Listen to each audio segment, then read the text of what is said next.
All right, we are live. Welcome to our bi-weekly Those Gundam Guys and Friends live Gunpla building broadcast. So my name is Clement. I'm just going to go around and introduce everyone on that's on the chat right now. We have a few new people, or we have one new person so far. So let's go present Terry. Terry, you're working on anything? Yeah, right now I'm just working on a dragon model for a board game I'm playing. I'm not really new. It's just been a long time since I've been here.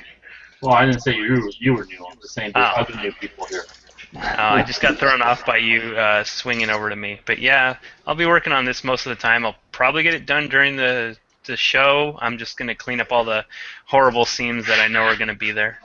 I'm just swinging over to everyone, just down the line. Alright, Proto. I'm just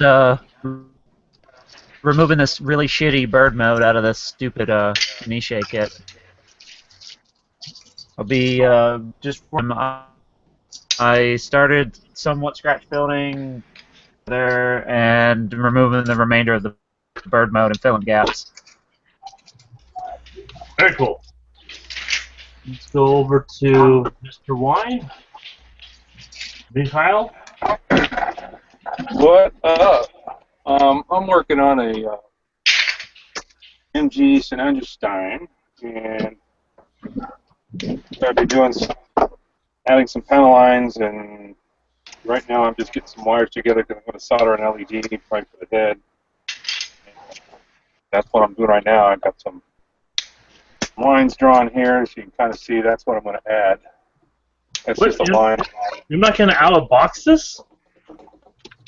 I'm not going to do too much to it. I mean, I got some thrusters here. These are dress-up thrusters and stuff like that. So, yeah, it's all in pieces right now all over the place because I'm trying to figure out where I'm going to add panel lines. I've already added some to this little leg piece. I don't know if you can see that. Cool. Right. Well, anyway. So right now I'm going to solder this LED. That's what I'm doing.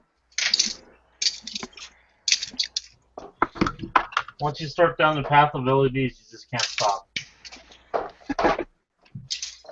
Don't burn your home. Dominate your destiny. Alright, Jason, you're up. Jason's one of our new guys. So introduce yourself to the group, Jason. Okay, so my name is Jason. I'm from Atlanta. Started building maybe like a year ago, a year or two, somewhere in there. Came across this channel, thought it seemed like a bunch of okay people to hang out with on a Tuesday night. Boy, first impressions can be really misleading, huh? Oh man, yeah. Should not have come here. No, tonight I'm just really painting, detailing, and kind of going over an HG Curios kit. And Jason, you are a hand painter, correct? Yes, yeah. I don't know if you guys can see it, but the Fenice in the back, that was all hand painted. So. Nice. Very cool. Good from here. Oh, thanks. I don't mean that sarcastic. Oh yeah, I hope not. I just got here. You can't be sarcastic in the first 2 seconds. I just got here. You'd be surprised. I was gonna say you haven't talked with Pembroke. That's not the rules. So Jason, there's another guy that's on the chat. He's also from Georgia. So he's sweet. Builders out there. So sweet. Yeah. I'm really close too. Far and few between, I know. Well, we were building tractor kits, and then we found Gundams. And you don't know it, but the Fenice transforms into a John Deere. That's one of the things it does. Oh, love it has to. Love it has to. That's the paint scheme. That's right. There you go. Yeah, it has to. Then the Fenice puts on its white hood and burns some crosses. Well, I mean that's the Renacita. Don't be so the next one. In lowercase t's. Come on, man. Yeah, well, you don't want to give them capital letters, guys. Come on. You're gonna fit right in, Jason. Thanks, man. moving on to George. What's up, George? What Hello. are you building?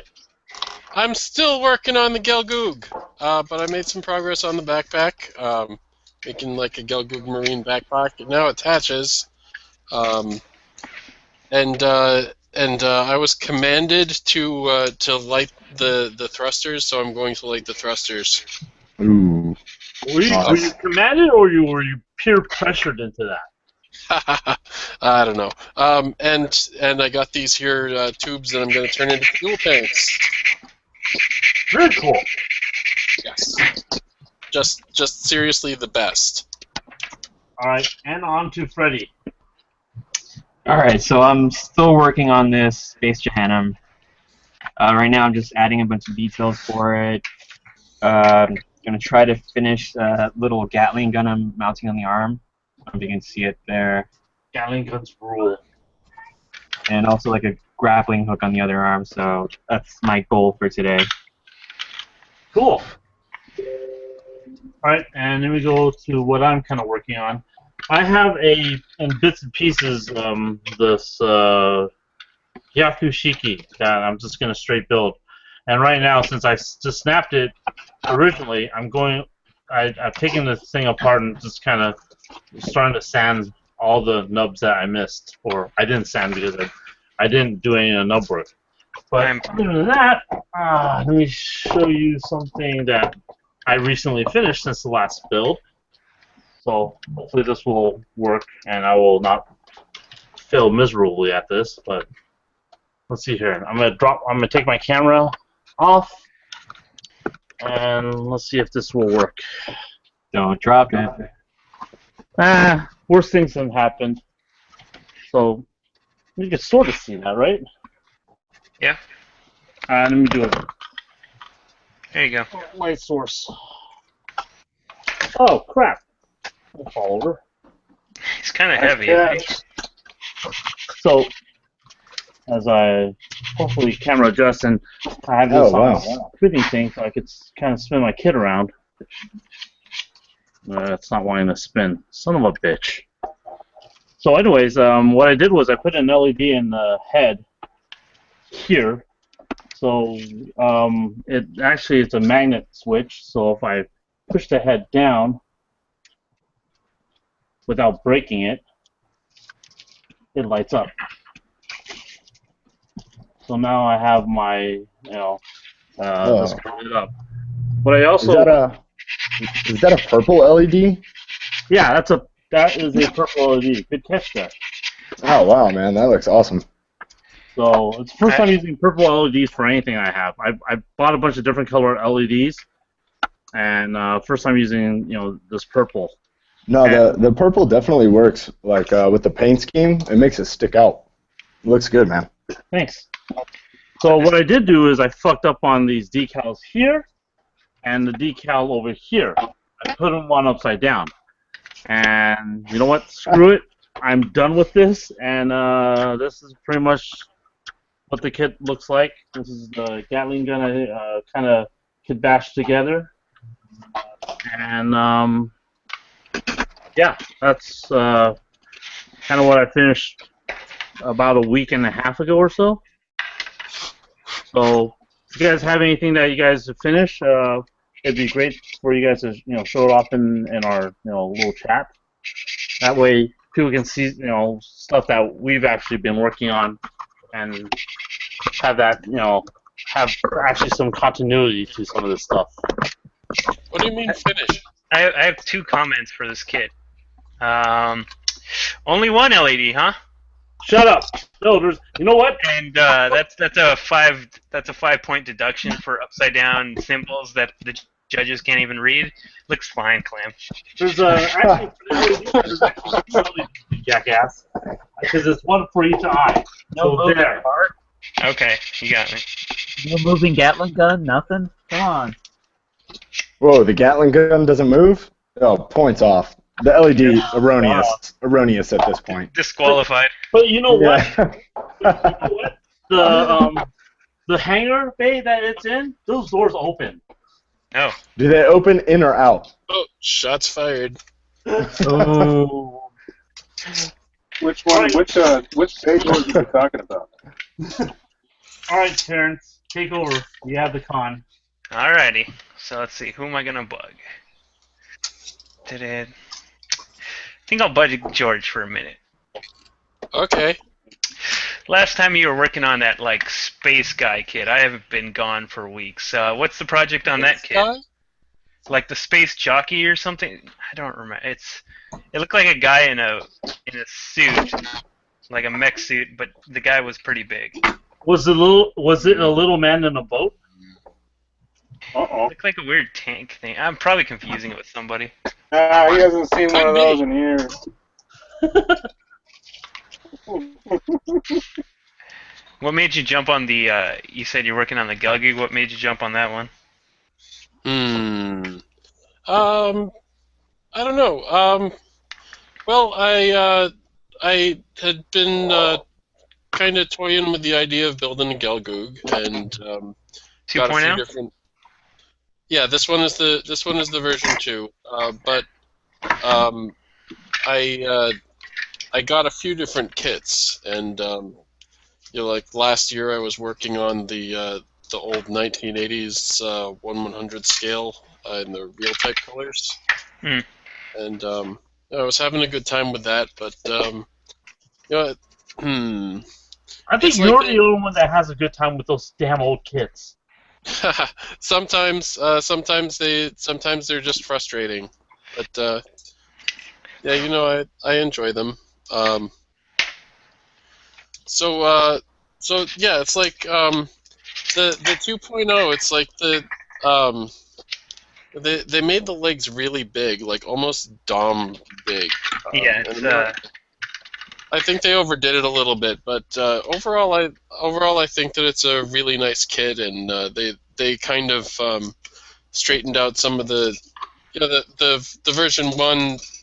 The version 1 had nice leg proportions, but the chest was kind of oddly tapered, I think. Version 1 also very flimsy. The thing would fall over if you looked at it wrong. Yeah, like the upper arm assembly, there was this elbow poly cap and like just 2 really thin tabs of plastic that would connect to the peg that went through that thing. I never broke mine because I never really went far enough with assembling it to get to the point of breaking it. Plus I got it for a Jaeger conversion. But yeah, it seems like that part would be pretty fragile. Yep. I got the Gelgug 2.0. Oh god, it's got to be like 4 years ago now. I threw that thing together so it sits in my pile of stuff that's ready to be primed that I'm never gonna do. That with like I want to say I at least have 5 different RX-78-2s. Like I think I have 3 Katokis and the full armor, and I just don't know when I'd ever get to them. I've got this Turn A good paint. You still have that? I do. I'm sorry, it looks so ugly, but that was literally the first kit I ever built. So It's on the side. yeah, but maybe one day it'll look like not crap. So We'll see. Yeah, I recently complicated this particular project a bit. I decided that apart from lighting some or possibly all of the thrusters, he's also going to be. Your mic's getting real quiet, George. Louder, George. Hello. that's fine. It was going towards space, man. It wasn't lowering. Huh. He was drifting off out of in orbit. Yep. That's frustrating. You should go to Mike Wine because he's trying to solder things, and hopefully, like Freddy fucks it up and solders stuff together. I was literally gonna go to Mike Wayne just because he is messing around with random junk. Yeah. It's way more interesting anyway. I want to address something here though. In the chat, there's a certain person who's driving and watching this, and way to go, Nate. Hey, driving and texting is illegal. driving and watching people build Gunpla is kind of weird at this point in time. You should be a probably normal. keep your eyes on the road. You should be a normal LA driver. You have porn on your phone, not some building. Yeah. Hey, there should be much better things on the radio than this bullshit. Nah, I don't know. Yeah. So anyway, I soldered this LED on right now. You can see it lit up in my hand there. I can't see it. I can see it. Yeah, it's a big white dot right here. Anyway, I'm trying to figure out, because the head is pretty kind of compact, and so is the body, so I'm really trying to figure out how I'm going to run this. So rather than soldering 2 LEDs in the eyes, one for each eye, I'm going to get a larger one here. These are supposed to be 1.6 millimeter, but they're actually a little bit bigger. And if I put one just right in the center, just right, it'll light up both eyes. So that's what I'm trying to do. I'm trying to figure out how to mount this so I don't have to use 2 LEDs. You know, I use 2 LEDs in the Gussin, but then that thing's yeah, the head's more probably 3 times bigger too. I mean, Yep. I don't know. I'd be a bit wary about using one LED for both eyes, unless you get it just right. It can make the eyes look a little bit weird. well, George, actually, I've done it lots of times, so All right. it's not the first time. It's just a matter of getting it right. You're right. But because I can't, and normally a lot of these newer kits come with the space for an LED unit, but this one doesn't.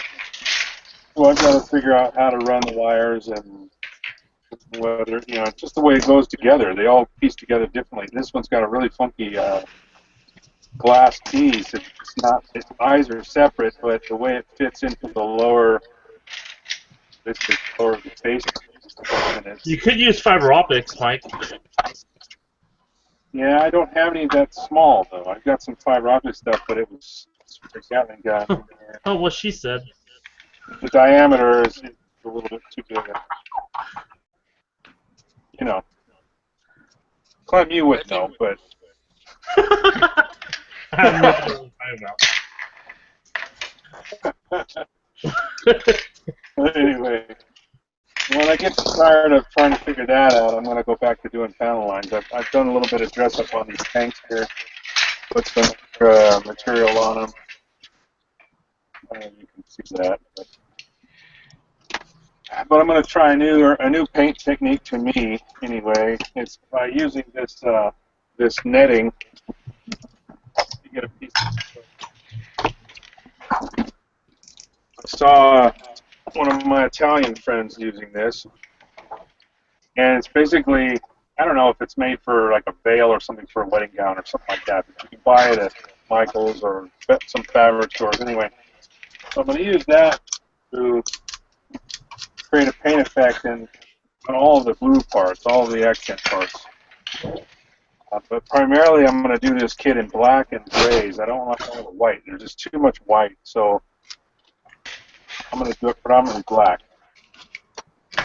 Make a sinister shine. I want to call it that. I thought about actually flattening the head, making the head flat, and calling it a Frankenstein, but do it. Then I'd have to paint it inside green. of his head. Then I'd have to paint it green. You still paint it black. I mean, it's like all the comedies and TV shows that they're blackifying. Blackifying? Is that a new word? Well, ethnifying, I guess. Ethnifying. That's a new one. I'm not going to say the term South Park used for that when Kyle got surgery to become a black kid. Say it, Terry. Say it. Do it. No, I'm good. I could guess. Can I guess, Terry? All right, the Spanish word for black, and then plasti. Oh, I know what you're talking about. Negroplasty? There you go. Oh, that's not that rough.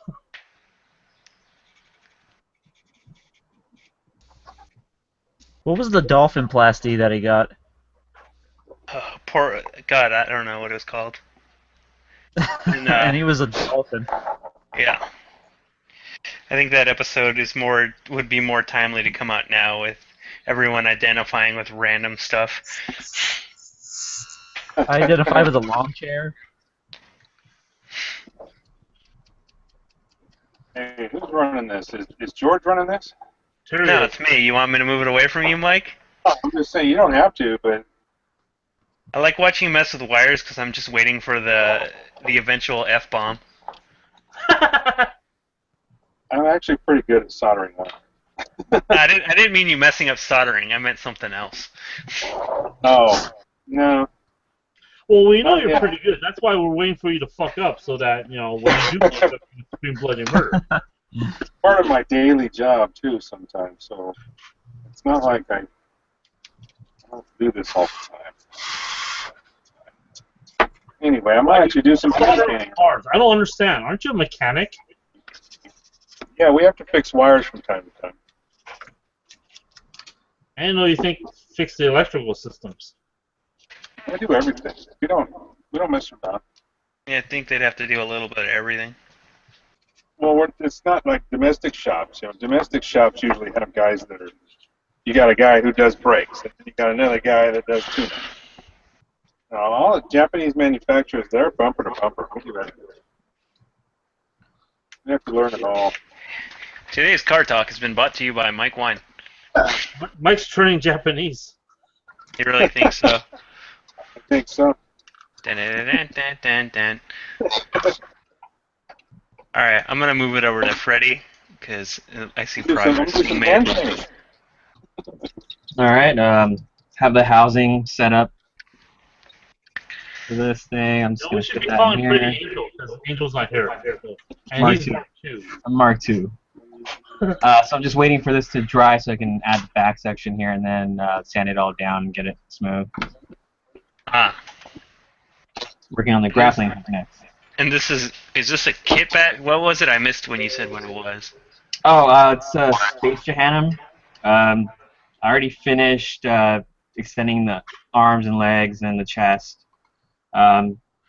Fitting this backpack on it, the Guyon backpack. Added some piping to it right here. Probably going to add more to the legs. Working on weapons, stuff like that. So I'm kind of all over the place right now. Just like Angel. So just working on the little grappling hook thing here. I don't even know what that is. I'm that out of the loop. I'm like, what? The what? Look it up. It's I had to put my Google's keyboard your away. friend, Terry. Google's your friend. Yeah, keyboard's behind my monitors. I have to clean the table off just to present anything. Fine, you get a pass. So I'm planning on filling this in. Not sure what I'm going to use for the actual wire yet. But once I get this smoothed out and all set, I'll figure that out. I have a whole bunch of stuff to look through here. So is that detail parts, or is that just the wire you're using for the electronics? The piping here is the detail, the builder parts. Oh, okay. This piping I have left over from the Zaku F2000. Cool. And the stuff on the arms I'm just scratch building.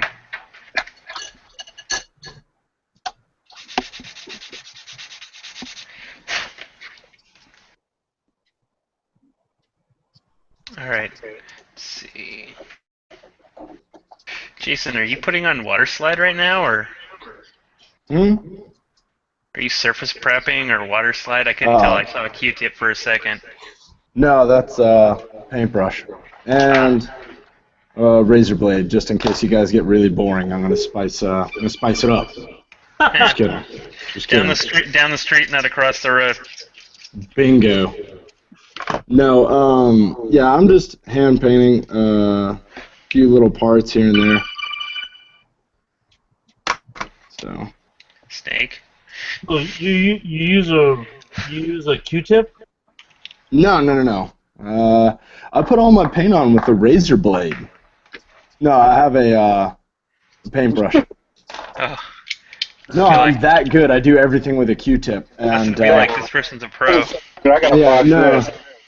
I Everyone else- actually did my face paint with macaroni. So macaroni art. Major Tom. Was that Angel talking? No, that was George. George. He's trying to reach Major Tom still. Was that from me? I thought Yeah, it was what? from Mike. So I watched your bar spike. explain the technique you're doing right now with the razor blade and what you're doing. Yeah. So when you hand paint, if you go over, if you take a razor blade, I just use a regular X-Acto knife, and just real lightly, I flip it over, just to wipe the excess paint because it dries real quick.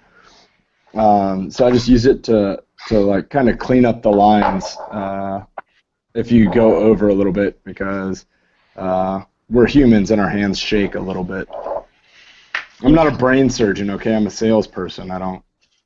No, you literally taught me something that I'll be applying, because every miniature I work on now, I primarily work on miniatures now, so it's like, any tip helps when it comes to No, hand yeah. painting. Because I did. I'll bring this in for a second. So I did this, the Fenice, and I had to do like all the little pieces and like, his Vulcans and everything. And I found myself like over painting with the silver and everything else. And so yeah, just using the razor blade and just kind of like wiping away, it helps a lot. Like, so. Very cool. It's a good tip for everyone that not only just hand painters but folks that are doing detail work. Yeah. I mean, I don't know if that's something like everyone did, or if I was just like, this kind of works for me. So yeah, You might be unique, because I've read enough tutorials and I've never seen it come up, like, ever. Oh yeah. Well, maybe I'm doing it wrong, so don't take my word as gospel. Nah, there's no wrong if it ends up looking good. Yeah. So you come out with that technique yourself, or you read that somewhere? No, I just I had a razor blade and I was hand painting, and I was like, oh man, I need to get this away, and I spent so much time trying to paint, so I was just like, I need something really, really, like, Thin? yeah, thin, and I was like, oh, well, it doesn't get much thinner than a razor blade, so, but with the razor blade, you got to just try to keep your hands straight if you're trying to, like, wipe away in a straight line, or make sure you're not, like, you have to flip the blade and drag it, like, away, so, like, instead of pulling like this, that would, like, fuck up the plastic, so I flip it and I just drag, and it kind of just like scratches that top layer away without messing up the plastics. Okay, cool. Based on that snake ringtone, I'm like, everyone have some diazepam or whatever it is to calm your nerves down when you do that. You don't shake. Yeah, that's my phone. That's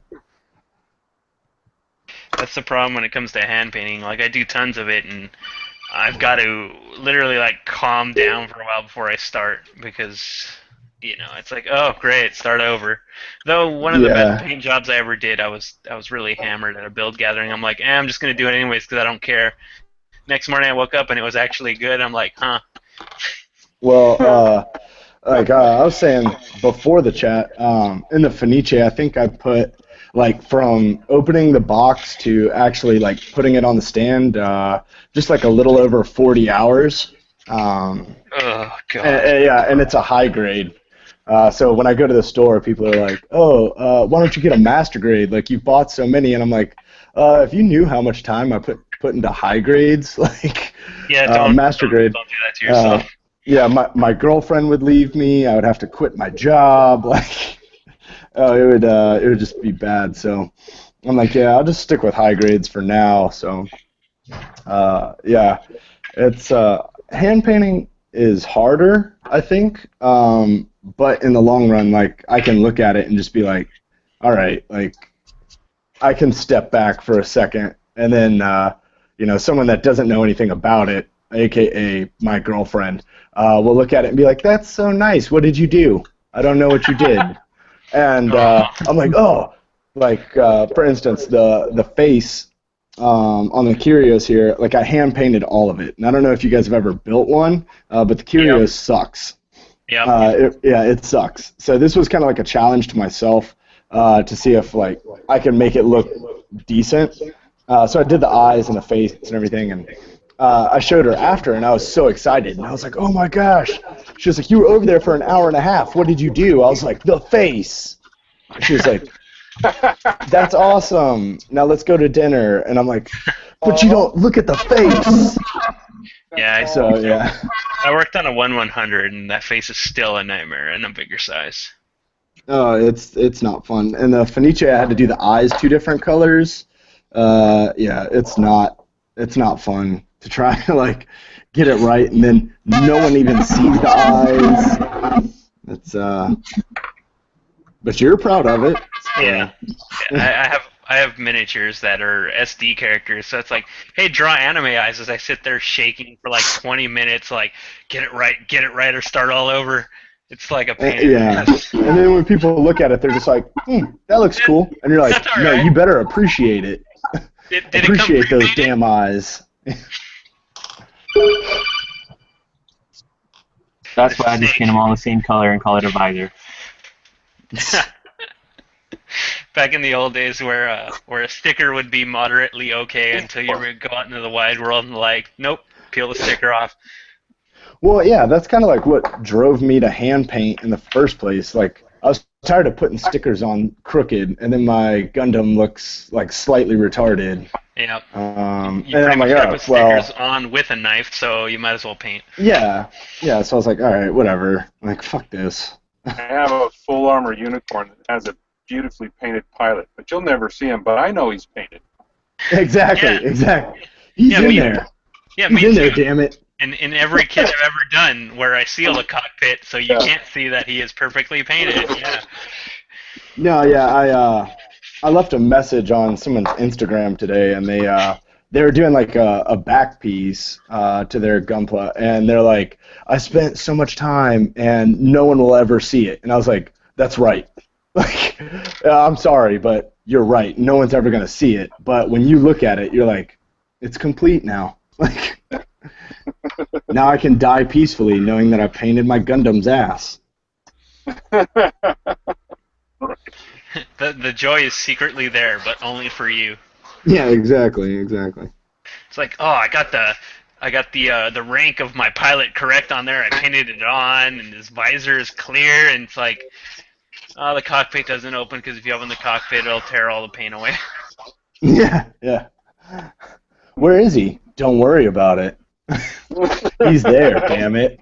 He's in there. You just got to throw that to the judges when it comes to the Gundam World thing. Like, the pilot's really painted good and he's in there. Welcome to Japan. Can we open it? No, don't touch it. You touch it, I'll kill you. That would be dishonorable, so no.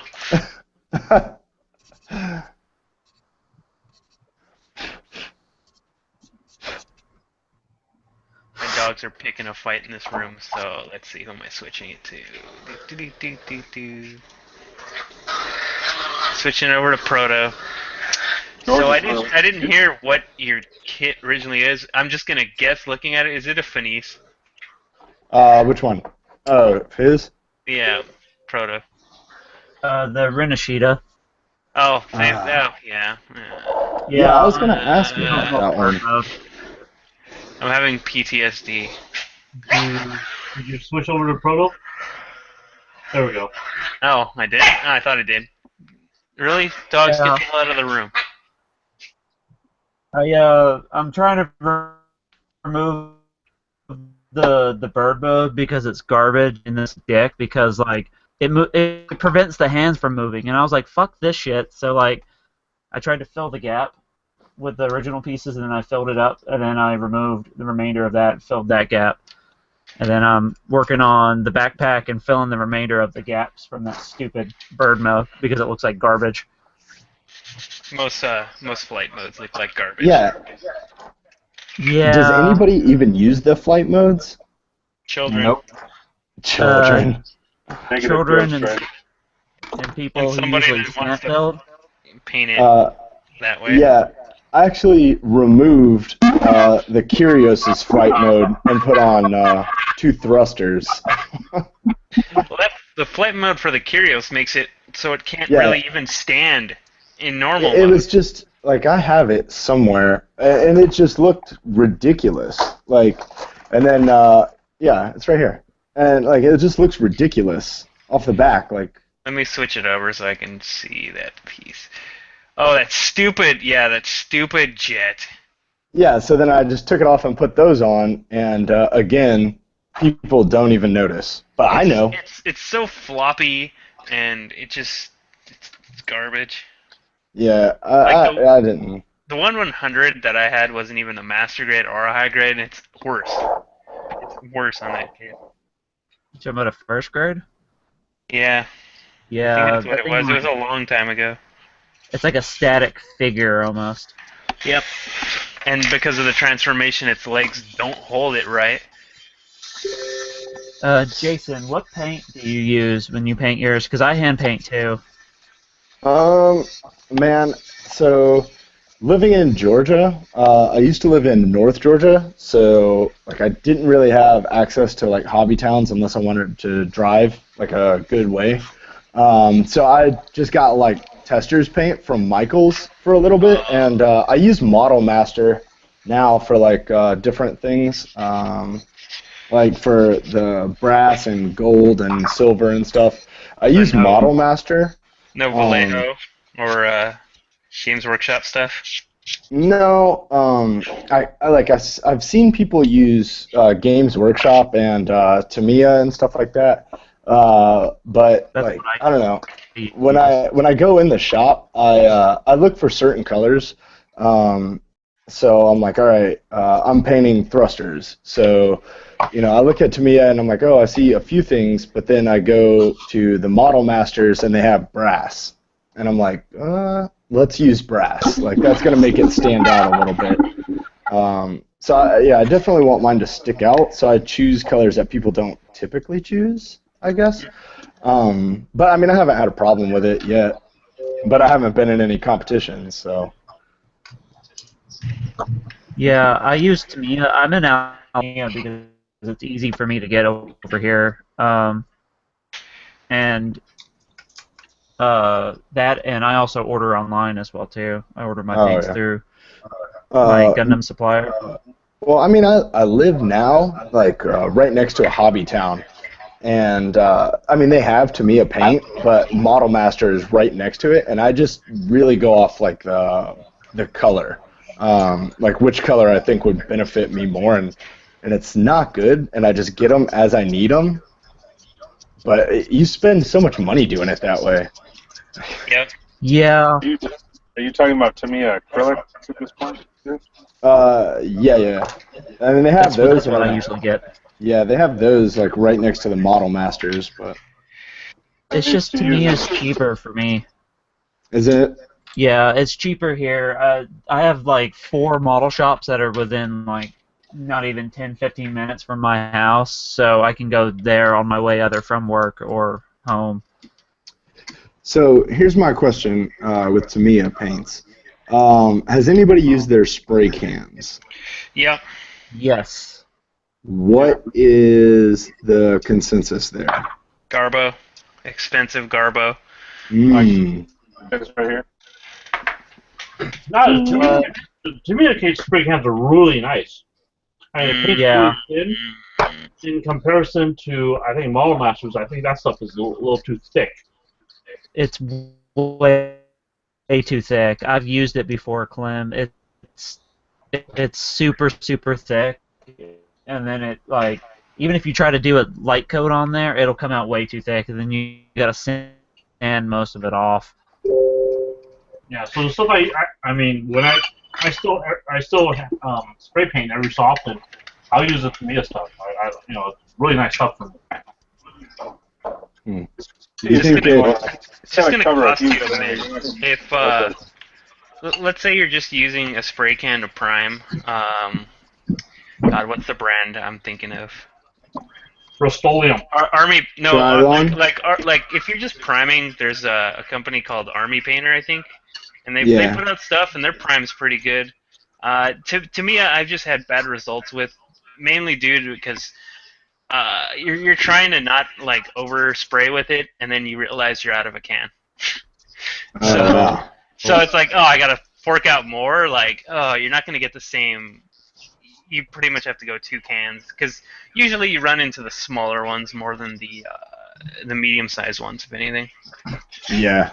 We I think usually have Terry. the I think mediums. Terry just has a heavy trigger hand for his for spraying. Then again, no, but then again, that was shit.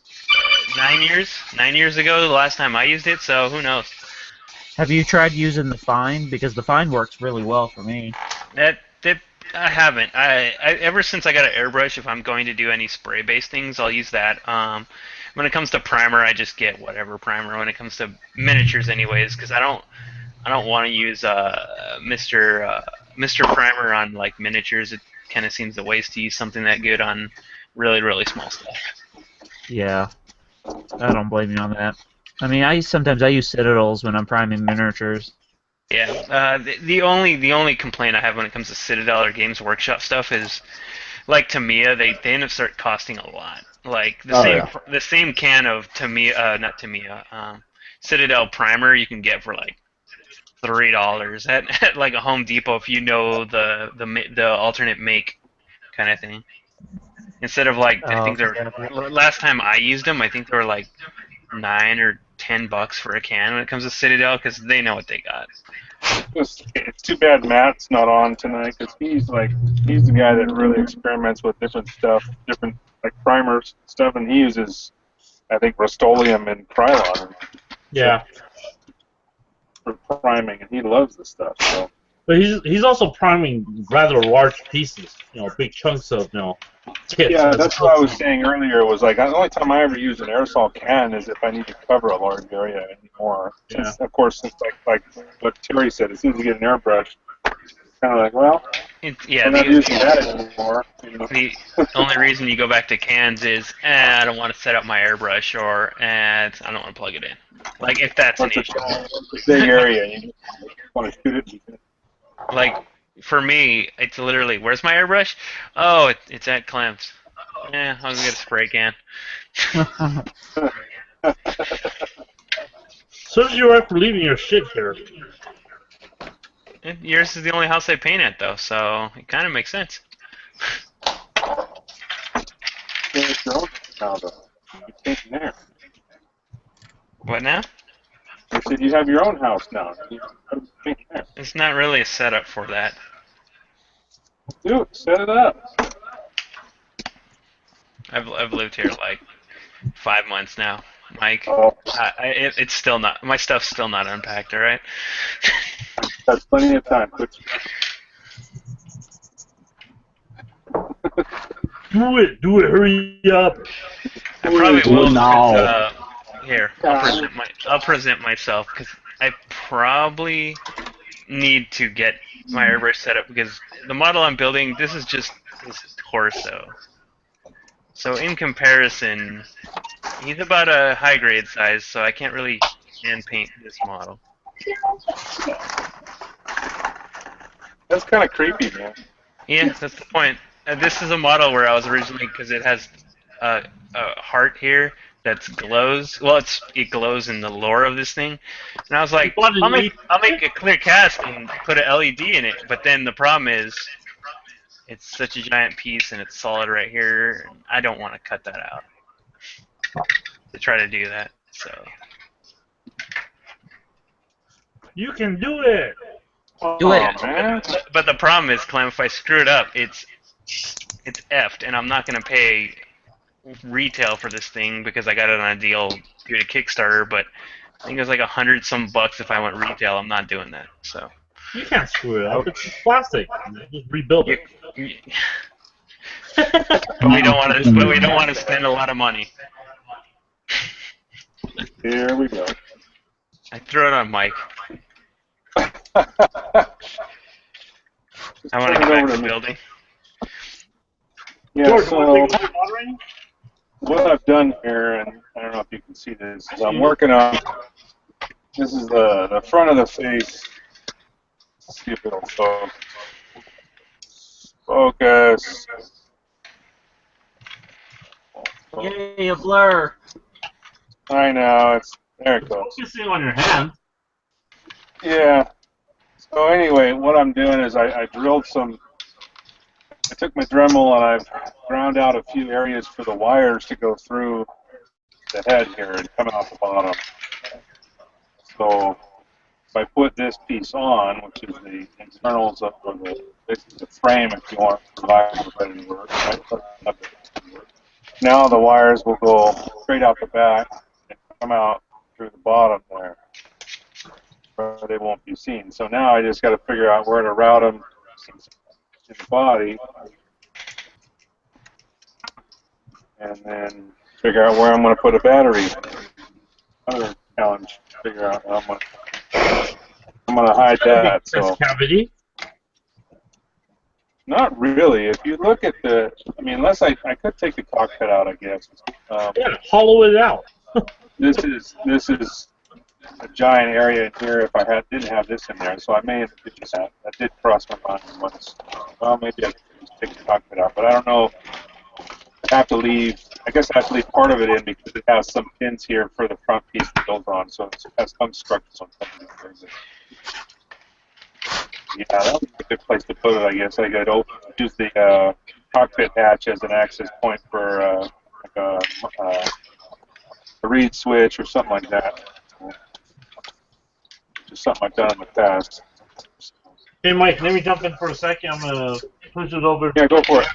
We have Dan recently. I don't know when Dan joined us, but hey, welcome to the chat, Dan. Hey, sorry I snuck in late. No worries. You Fine. got in. You got in.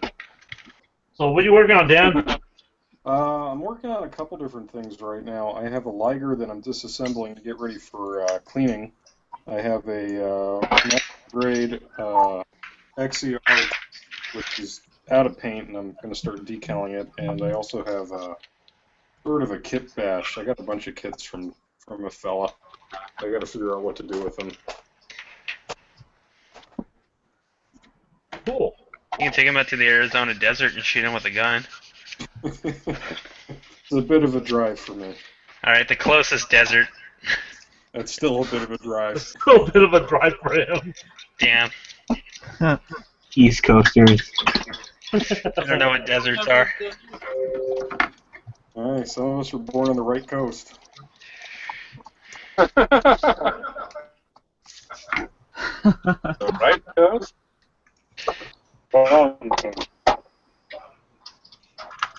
Poor Ted.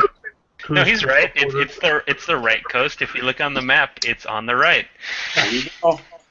Yeah, if you're staring down from that. Correct.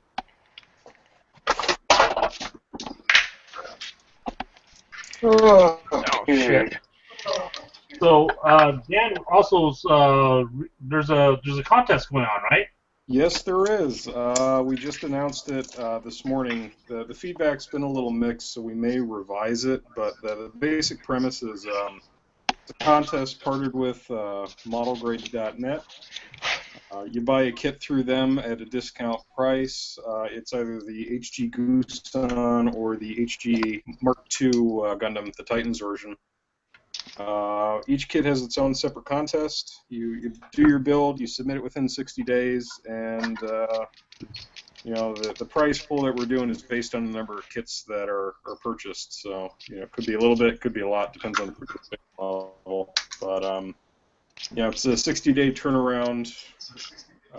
Scratch building, plot plate, putty, it's all allowed. The only thing you can't do is you can't use parts outside of the what comes in the box. Huh. Cool. So you can scratch build, but you just can't add other, like a conversion kit or something like that. You got it. You can't kit bash another HD or anything with it. It's what you get in the box plus plow plate and putty. Nice. Yeah, and that's one of the points of contention is typically the people who are doing an out of the box build are not the same people who scratch build. Well, those are the same guidelines too that Bandai's. I mean, they don't allow conversion kits either unless you build it yourself. They want to see your rendition, not somebody else's rendition. I think they allow conversion kit if it's a B club. Well, the details for the contest are actually currently up on the blog. They're also on our Gunpla, so if you go over there, if you're a member over there, go over, take a look at it. I mean, the 15% coupon that he's offering is good on any purchase for the website anyways, so if you've been holding off on something, now's the time to buy. Cool. Thanks for the update on that, Dan. Yeah, no problem, bud. George, you want to take over moderating? Sure. Go ahead, George. All right. Who wants to present? Did you ask who wants to? Yeah. You're gonna have to talk You louder. just force it on somebody. Ah, God damn it! Is my mic still having problems? No. It's a little low in the mix. Damn it. We'll just call it George Problems. It's not your mic. Oh, George problems. here's the problem. Somehow my Too levels much got me. technology over there. Now we have a new term, George levels, or George problem. It's when your mic decides it's going to do whatever it wants, even if it is call Major Tom. All right, Clem, what you doing? Getting done sanding this thing and putting the leg back together because I want to paint it as a whole piece. So what I'm going to do is I'm going to paint the exterior armor. Once that get that all painted, decaled, and etc., then carefully remove the exterior armor and paint the interior frame. So who knows if that will be successful, but I'm going to try it that way. Weird. Well, I've done a lot of builds that way, where I paint the paint it on the frame. Because what helps me with that is it keeps the same tone over the entire part. Yeah, that makes sense. Especially if I'm pre-shading, or if I'm doing an extensive masking job, then the parts kind of match up. The problem that arises is when you're taking the parts, taking the armor pieces off, and making sure they're located in the same area. So I mean, you do have two legs. You don't want to when you go and put it back together, it's all backwards, or the wrong pieces are connected to the wrong areas. So there's that issue. But that's all I've been working on. Nothing too exciting.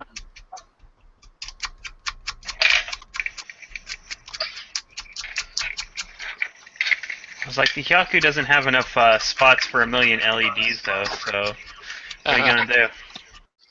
I don't know, Terry. I don't know what I'll do. I swear, you stripped that kit like a year or so ago, right? I stripped this kit a long time ago. When's Airman going to come back into rotation? That's all I'm saying. That's not very funny. It was funny. I just wanted to see the kit. If Angel Mark 1 was here, he'd complain about the new Gundam that's not done yet. Or the high new, I should say.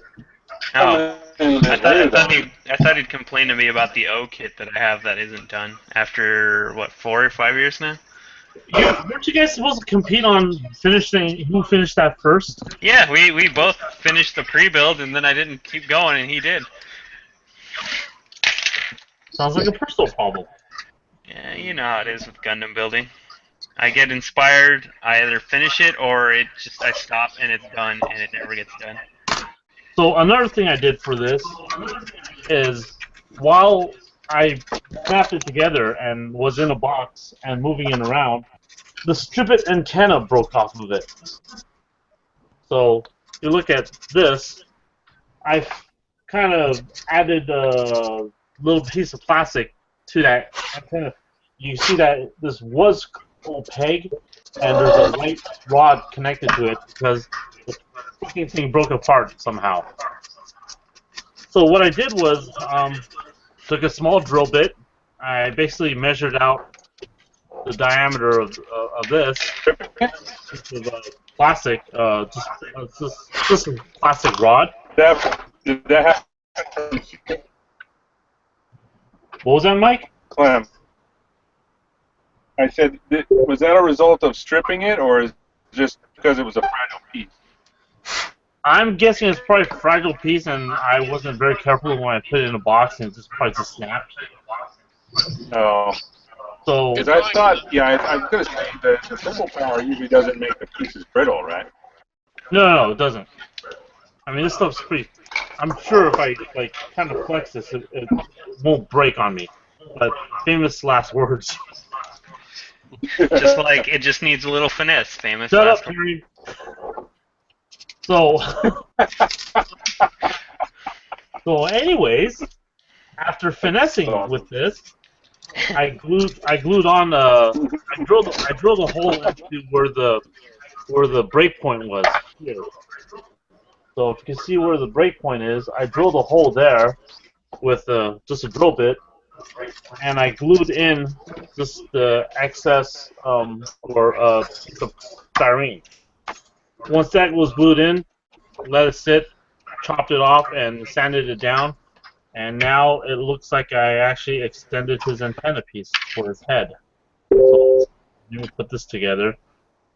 And you see that now the head looks like it's been antenna extended for the head a little bit, right? Mm-hmm. So, yeah. I tend to screw up a lot when I build. Because I'm clumsy as F.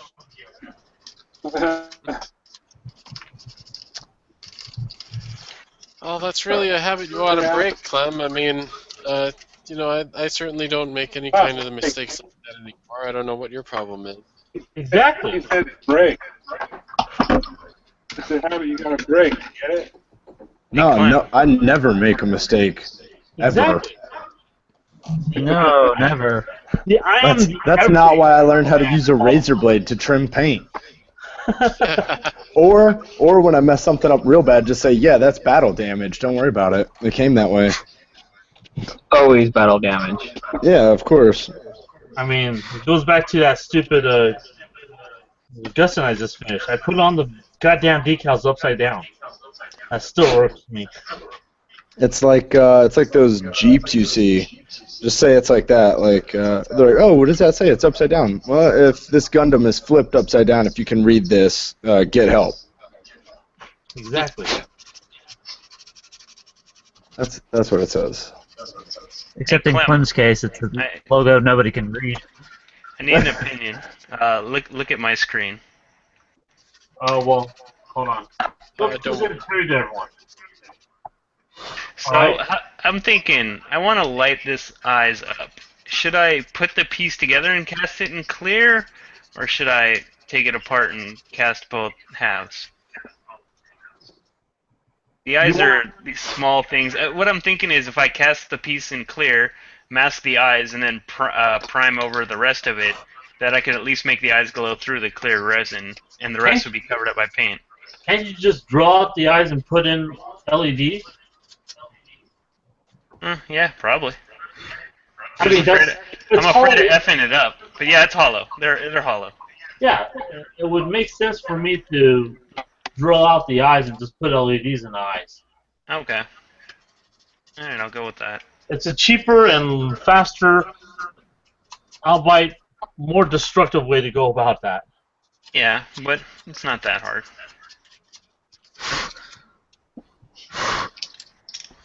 George, you're shrieking on your moderating duties. I hadn't noticed.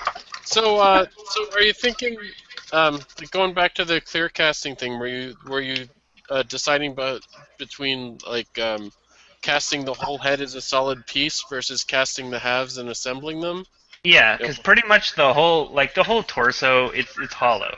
So I could put the wiring for the LED inside its body, but that's what I'm like, oh, would I get a better resin cast if I put it together completely, seal the seam lines, and then cast it, as opposed to taking the two parts, casting it, and then putting it together, and then having to seal those.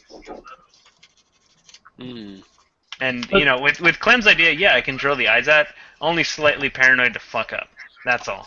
So maybe I just make a resin cast, and then I do this, and then if I fuck it up, I have the resin cast. Hmm. Yeah, do that. Yeah, but if you screw up, you just have to add more like putty to it and then The resculpt other it. side, yeah, I could just do that. Yeah, that's I could anything force I teach can help you myself. out with that. Yeah, it makes sense. So yeah, I'm just trying to save you work, Barry. Yeah, I know. That's the whole thing. Like when it came to the torso, where I'm like, oh, I'll light up his heart. I was like, I don't think I could resculpt that if I screw that up. That's pretty detailed. Yeah, but it's also I think a majority of model builders are afraid to do something because they're afraid to fuck it up. Yeah. And that's one of those things that you have to come to the terms that you will fuck it up. Even if you try as hard as possible, you're gonna fuck it up. Yeah. And just accept that fate. Well, I'm thinking maybe if I just make a mold of the circle itself, try to cut the circle out and push the mold through the other side, it would work. Like a clear resin mold of just the heart. Okay, here's what you can also do. You drill out the eyes, right? And you just insert maybe clear plastic into those eye pods, or just use the LEDs in that spot. That will work just as fine. Yeah, that makes sense. iPods. Bring it over to the build gathering, and Angel and I could probably do that for you. All right, I'll We'll- keep. we'll- I at least won't seal the torso and the head. I'll finesse my way through the eyes. Oh God, that's the one time I don't want you to finesse through the eyes. I might literally jump from your second floor because I'm like, oh God, the money.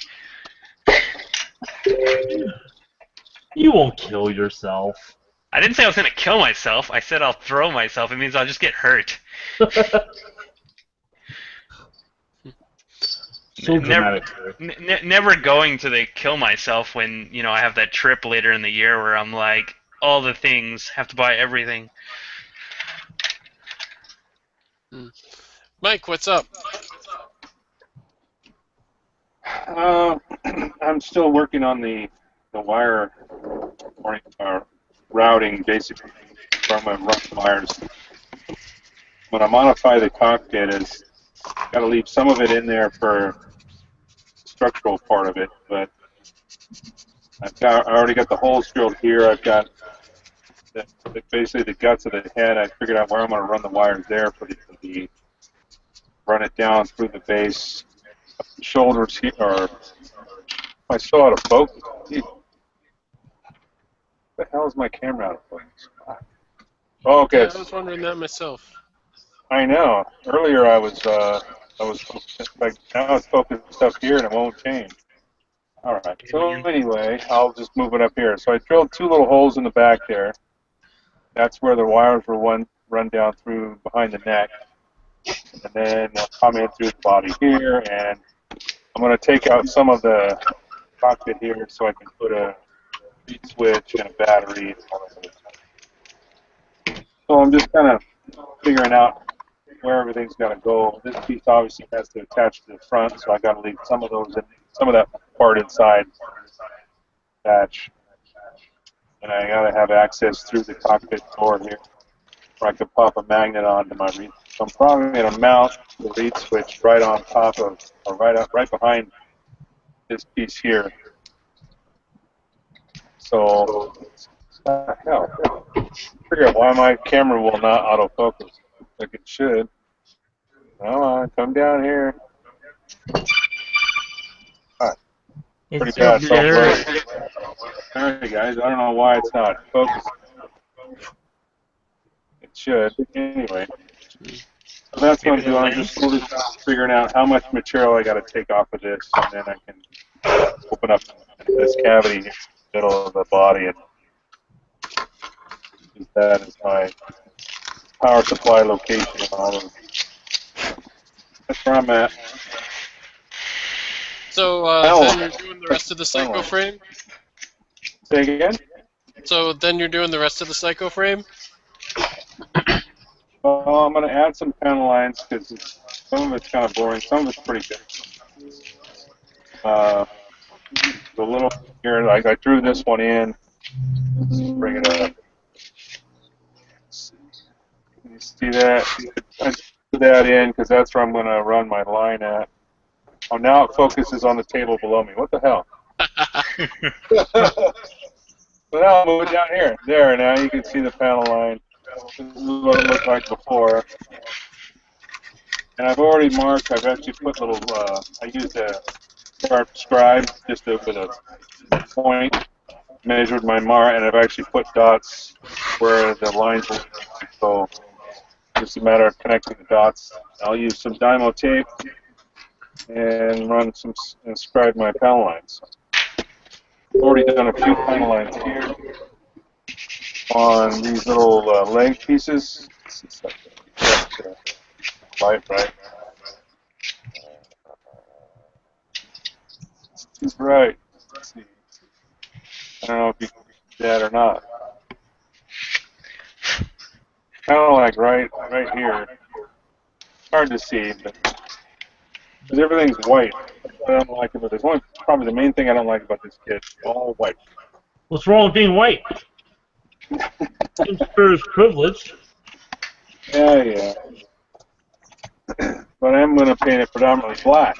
So there. Revisionist. Black and gray. Actually, I'm going to use two gray tones in black. I might have a little bit of white left over, but most of it I think I'm going to use black and then gray. I think it'll look with it. And earlier I said something about these tanks. I put some extra material on the tanks. See that. I just took some tube and cut it open. Glued those on. So I might put the LED down and just describe it because I think I'm getting burnt out right now. I'm figuring out how I'm going to run these wires. So I'm going to put the LED aside so work on that. So what you got in mind for this project? Like apart from the suit itself, anything? Not doing anything really. I think after the last project I just finished, I just want something pretty simple. And I'm adding some little details here and there. I might actually take my box of little metal bits and stuff. I might put some rivets and screws and stuff like that. But really, I'm just going for mostly just almost a straight build. I got a few accent marks. I bought these thrusters a long time ago. Huh? The real question is, are you going to open up the bay doors? Probably not. Probably not. Aww. These thrusters are kind of nice because they work with the ones that came with it. These are the actual thruster bells that came with the kit. These are just enlarged hollow thruster bells. So this piece goes inside and then glues in its place, and then you put the red insert inside like normal. So What thruster bells are those? these I bought from H2O Parts, and they were specifically made for this as an upgrade for this kit. So that, like I said, they used the original one from the kit. It goes inside of a larger insert. It's just basically like a hollow tapered bell. So this piece goes inside and just makes them a little bit larger than they were before. They're a little bit longer. The end piece still sticks out of the back, so it mounts on the same way. It'll go up with a little ball. 6 of them on the back, so that's all here. I've got some other some plastic. I might paint these stainless steel, but the only other thrusters is on the leg. I'm also going to add some to the shoulders. Got the shoulder pieces here. Also, these little thruster accessories, these are going to go right in there. So I'll have a little extra thruster in the shoulder. Not a lot of mods, just a little bit. I say that now, right? And I get another idea tomorrow. Another idea. Oh, shit. Full screwed up. Somebody broke some. Jason, what's up? Oh, not much. I'm sitting here thinking, if we weren't doing this, how long do you think it would take us to actually build these? Me? I don't think it would make much difference. Why? No, I'm saying like, I remember when I was a kid, I was like in middle school or something, and I got one of those no-grade Death Scythe kits, and I was thinking about it today, and I was like, I think I popped that thing together, like, and it still had like little burrs all over it and everything, and I was like, this is the worst kit I've ever seen in my entire life. And as a kid, I was like, I don't want to play with this thing. And now I'm like, oh yeah, 40 hours in, while I hand things. Whoa. Sorry, Mike. No, you're fine. So yeah, like, does anybody know, like, oh yeah, high grade should take you, I think I saw somewhere it was like 30 minutes to put it together. You've been watching the old commercials, haven't you? Is that what it is? Is that what it was? Yeah. Yeah, it's like, oh, 30 minutes. And I'm like, 30 minutes my ass. Well, you know, there's different levels of builders. There's people that like to snap, and then there's people that like to work on this as if it were a model kit. So, you know, what's nice about this, Gunpla itself, is that you can, build it, just snap it together and have a finished product, as opposed to any other model kit where you put it together and you need glue, it comes in one gray tone, and you do need to spend the time to, put it together properly, with paint and everything. So, I mean, this, there's a healthy balance somewhere here for, us model builders and just the collector that likes to, put the models together.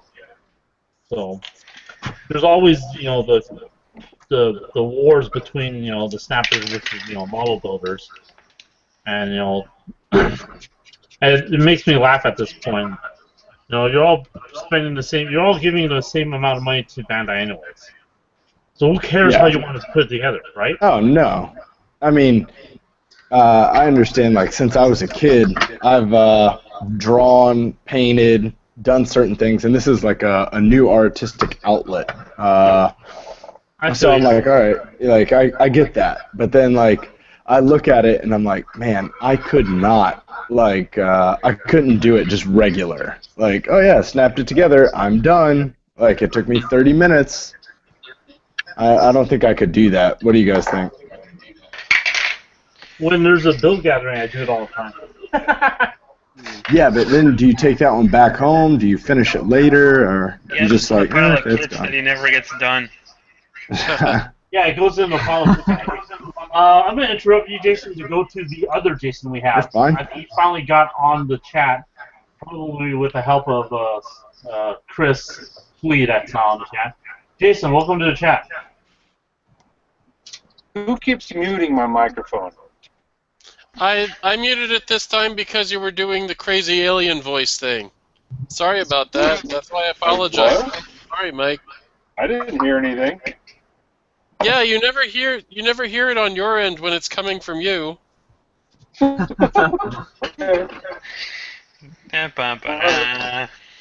All right, I won't interrupt. You're on, Jason. Can you hear us? Hey, he's not talking.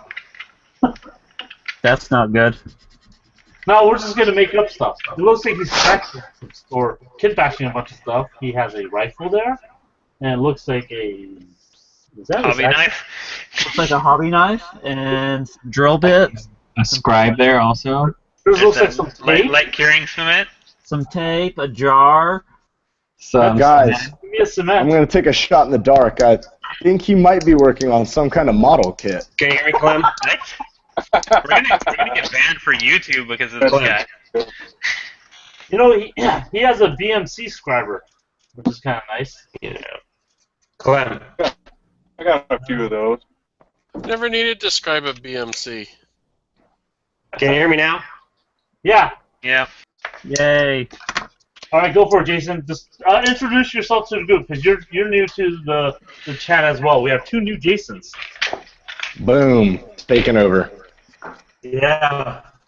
Double the trouble, right? Not much to say. I've been building these since I was 12. I'm 29, and the only one that's probably worse than me or I probably actually worse than George here, because it takes me forever to finish something. Haha. No, making fun of George.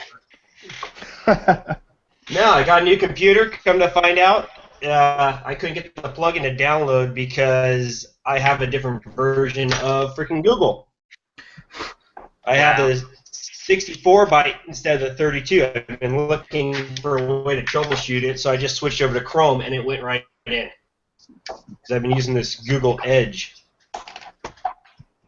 So yeah, that's pretty much where I've been for the last hour plus. Well, you made it, and we're glad you're here. So where you out of, Jason? I'm from Central California. Oh, okay, cool. Do you come out to our contest? Nope. That's a long drive for my ass. Okay, That's a long drive for me. We have guys that come out from Northern California to our contest. What's your excuse? He doesn't think you guys are cool enough. Probably. I understand. Shots fired. I haven't entered a contest since I think like 2010. That was the last one I was in. What's that got to do with anything? That's the last time I've been in one. Price in China.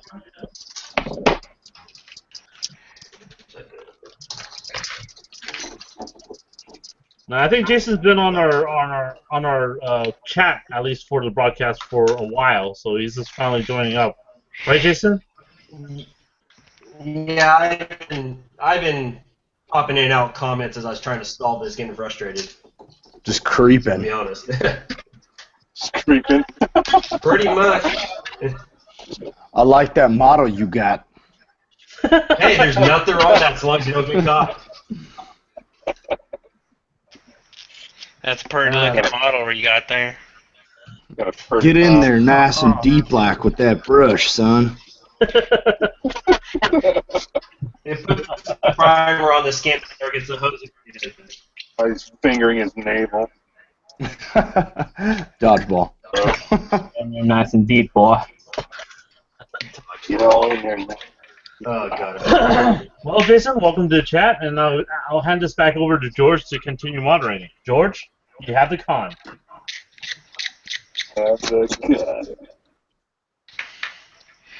George isn't even there. Oh, there he is.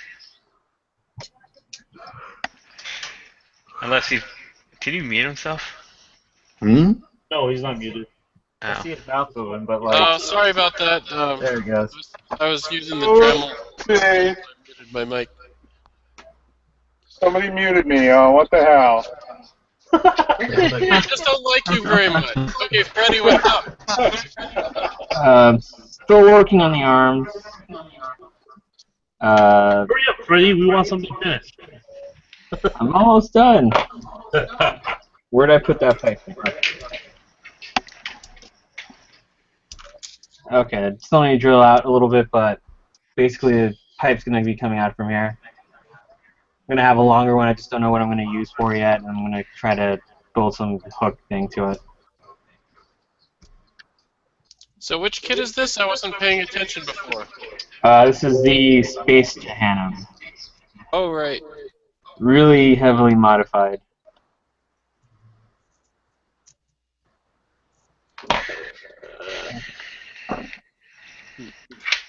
So, what are you doing with the arms? Right now, one arm's going to have, just waiting for this to dry, this is going to have some sort of Gatling gun on it. So something like that. The gun's gonna go right here. This is where the hand goes right there. I don't know if you can see it that well. And this arm's just gonna have like a grappling hook to it. What scale is it? That's the 1/144. It's a really crap kit. I've had to do a shitload of work to this to even get it to support the backpack for it. Yeah, Recon Gates didn't make it to other scales. Nope. Oh yeah. Bandai wants you to forget about it.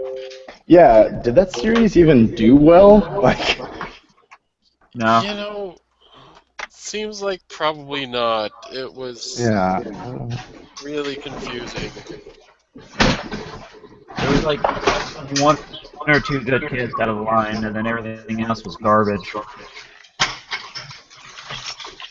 Funny thing is, I have a bunch of their kits too. So you just got a bunch of garbage.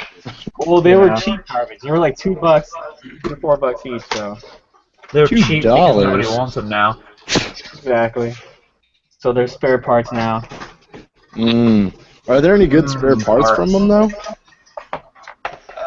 giant backpack thing.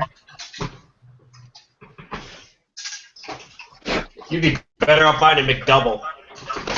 There's always good spare parts from any kit. You'd be surprised. Yeah, actually, these here came off of a serpent that are now on the back of my Curios. Present you. What gears? Who was talking? It was Jason 1, not Jason 2. One of the Jasons. Okay. Gear? Yeah. Alright, screw it. I'm done trying to figure out which one's which. Wasn't me. Keep going. That Jason, there you go. Alright.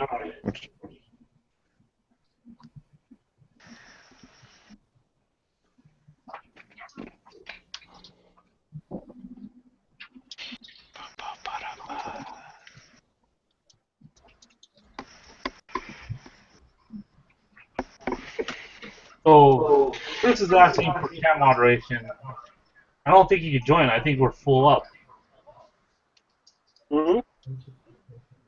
No, actually, we have room for one more, so he can join. Yeah, we're at Just 9 you want now. to join.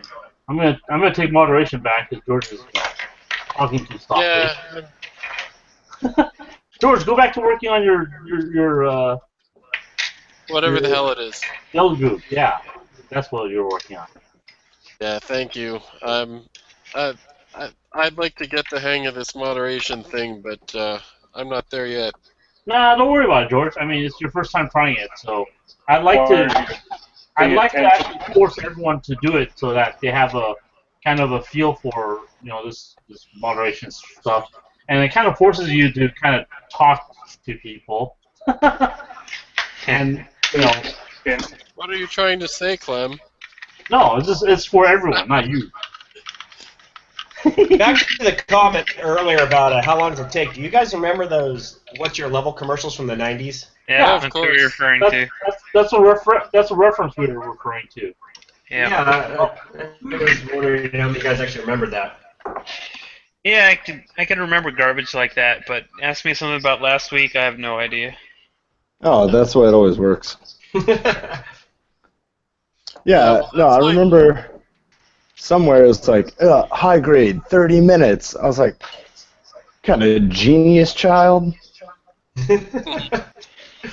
Well, that stuff is like straight out of like the early days of me in the hobby. I had made models before Gundam Wing came on TV, but that's when I got into Gundam anyway. I like that there's this whole thing going on in the chat. I have not even paying attention to it. So yeah. Chat, we ignore you. Just kidding. What'd you say? And I gotta switch. Dan, can you hear me? Let me forget about the chat. Zaku. I think Dan has himself. Let's see. He's not muted. No, he hears us. I hear all. I can see through time. George, I'm pretty sure Zaku's got a crush on you right now. Yeah, Well, let's well, present George then. okay, it's got a boxy thing on the back, and there's these round things that plug into it, and it's it does stuff. So, what are you using to plug into the backpack? Is that backpack completely scratch built? Yes, it is. Just kind of like shooting from the hip on this one. And I'm taking measurements from the high grade version of the backpack and scaling them up, but I'm not. Yeah, here it is. But I'm not. And it's actually scaling up properly with the measurements. It's not like completely off. Close enough. Like like I said, I'm kind of shooting from the hip. If things are a bit wrong on this, and frankly they are, I'm just kind of rolling with it. It's very different from like some of the other scratch building stuff that I've done, where I've been like much more meticulous every step along the way. This is just trying to get it thrown together, and that does work pretty well. But yeah, just have to polish it up, because all these scenes on it right now are crap. But you're giving up on your dream, George. You're giving up on your dream. What do you mean? To be like precise and whatnot. Well, yeah, They're asking what your torque Making an is on your OCD. Dremel drill. This is Dremel stylus. I have no idea what the torque on it is. It kind of spins things around. I plug them into this part and tighten it down, push the button, and it spins around. And I can turn this, and it spins faster, but I don't want to spin it too fast.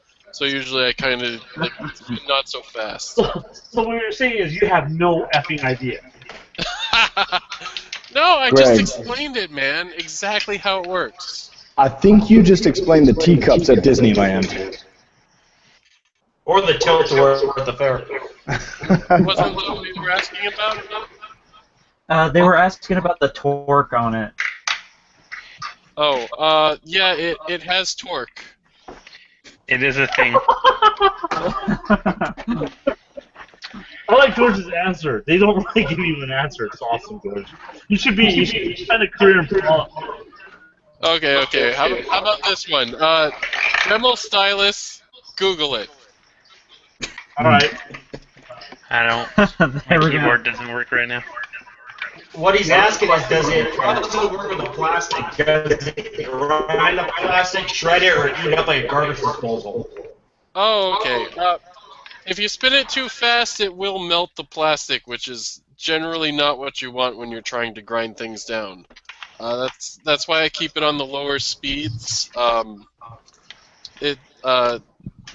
And kind of don't apply too much pressure. And frankly, it like doesn't always work the way you expect it might. Like just spinning the part around and sanding it, you would think that eventually you would get a circle, and you kind of don't, in my experience. But it does help, like when you're pretty close to a circle, to get it a little bit closer. So that's kind of what I do with it a lot of the time. So George, since the question about the Dremel stylus and about RPMs, let me present myself. Let's see here. I think I discussed this the last time we were on the chat, and I have this Dremel Micro that I have here, and let's get a That's not the micro. Oh, it is a micro. let's get a piece of plastic and see how well this thing melts. So I have a spare piece of plastic, and I'm going to turn it on. Now it's got settings for, I think, 15,000 RPMs, 10,000 RPMs, and 5,000 RPMs. And I think that's 5,000 RPMs. So you can see that if I sand against this, I could sand pretty tightly on it, and I could actually stop it when I hit the plastic. So it's not spinning fast enough that when I'm standing, it's melting it is melting the plastic a little bit, but it's not melting it too badly that that you see here. It's not if I run it up against here, I could completely stop the rotation because it's not spinning overly too fast. So I could. It's not really melting the plastic too much, but I could use this as a fairly decent standing tool. And hopefully that sort of answers the question. Again, I could go up to like super high.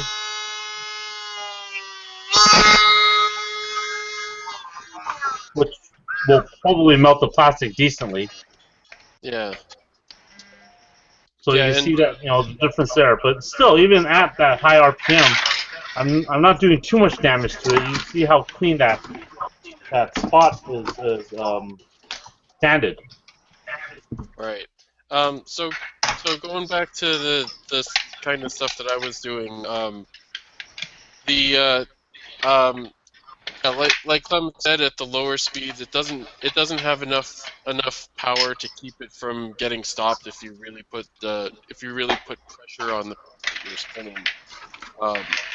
So it's kind of a light touch with the sandpaper generally, so that turning this thing around and it just keeps turning around. So it's kind of a light touch with the sandpaper, just sort of making contact so that it grinds. And higher speeds with this kind of thing where you're spinning the part, melting the plastic is really not desirable because it'll just it'll gum up your sandpaper. It'll take too big a chunk out of the piece that you're working on, things like that. But right now I am just building these things which insert into the tubes. And that's how I'm mounting the pegs that mount the fuel tanks onto the backpack.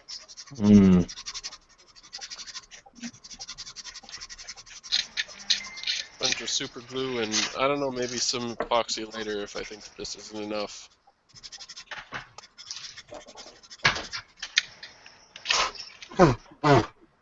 Alright guys, I think I'm going to tap out. I've got to sleep for 3 hours and then get ready for work. So.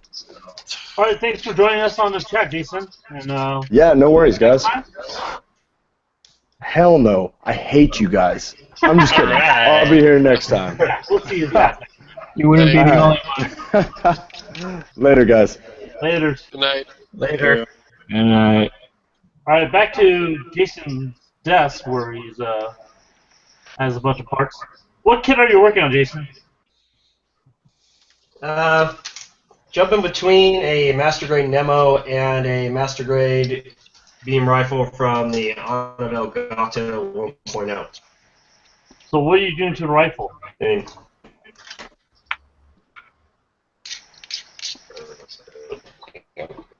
Yeah, switch back to that so I can see what I'm doing. I'm making it so it'll fit in the 2.0 Gelgood's hand. Yeah, went and scratch built a new handle for it. As you can see here, with a peg.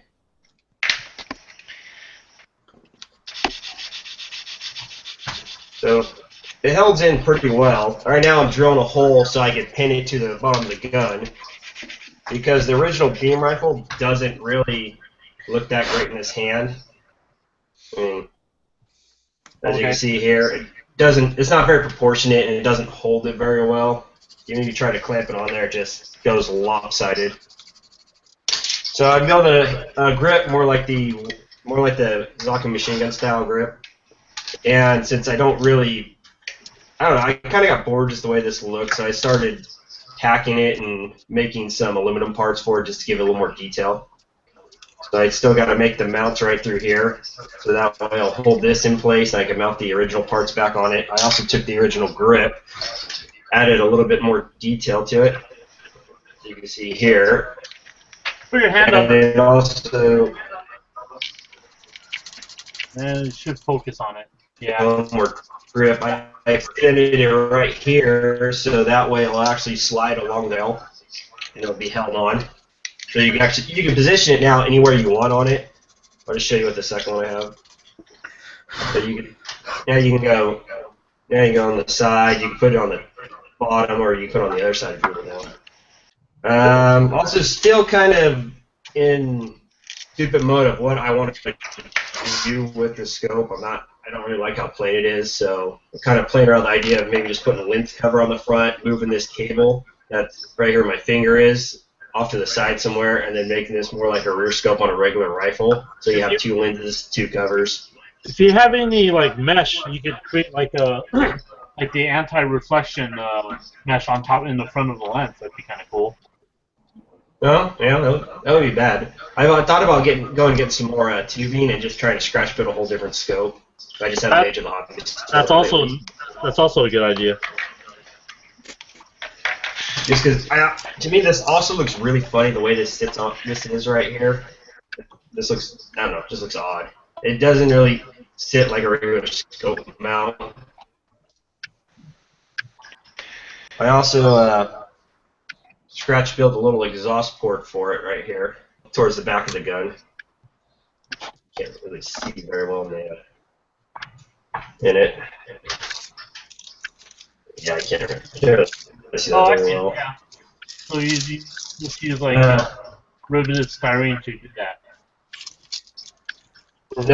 Actually, the bottom of it is that corrugated styrene, Yeah, and then I went and cut out a bunch of little slots. Yeah, I cut out a bunch of little slot pieces and put in a little piece of rectangular tubing I made. So it just gives it a little bit of looks with the vents. And that's kind of where I am with this right now, just trying to think of other ways to detail it up. Yeah. And with the Nemo, I've been slowly working on panel lines on it. Yeah, you just kind of have to let it sit there and Just try to sketch it and look at it. Cool. And sitting there playing around with different panel line ideas, trying to figure out what I like, and just to work on panel lines. So that's pretty much where I'm at with my mess of stuff. Cool. All right, let's go back to Terry. Yeah, I'm still here. Sorry, hold on. Let me go back to Jason. He's not done. That I just forgot. That I just picked up some of this Hobby Mate scribing tape to try out compared to the regular Dynamo tape. I kind of like it. It seems like it's just a little bit more sticky and it holds a little bit better. Plus, it's actually clear, so it's easier to line up with your scribe lines. And what was this? The HIQ parts tape, just to try that out. And if you look at this stuff's actually pretty thin, so you don't have to really slice it down smaller. But it seems kind of flimsy. Like it wants to. When you go to press against it, like it wants to bend. It doesn't want to stay straight. And that's scribing tape. Yeah, that's what it was listed as. It says carving guide tape. I actually just picked that up too. I haven't tried it yet though. Ready? You picked that up too? Yeah, I saw a post on Reddit, so picked it up. Cool. Yeah, I picked it up from what was it? USA Gundam. Yeah. Along with the Scratch Build Revolution Guide. Actually, do you have that book? Yeah, I got it. I just got it in the mail 2 days ago. Does it have some good information? It's a really nice book. There's a lot of great photos in here. Is it what? Okay, yeah, I was thinking about getting it, but wasn't sure yet. Wanted to see if anyone else had it first. I mean, it gives you a lot of details on how to make the. Let me see if I can find that. Good view. Actually, where's that shoulder? Like it gives you details about the pouch you make. Like, see how you got the little raised piece here and how to carve out different panels. It gives you explanations of how to do it step by step, or to add a thicker armor on it. Like here on like how to do the different layers with the shoulder armor. It gives you details on how to do it, how to make templates and stencils for it. And then it goes to like BMC chisels, stuff like that. Okay. It's a pretty nice little book. I mean, it's got really high quality photos in it.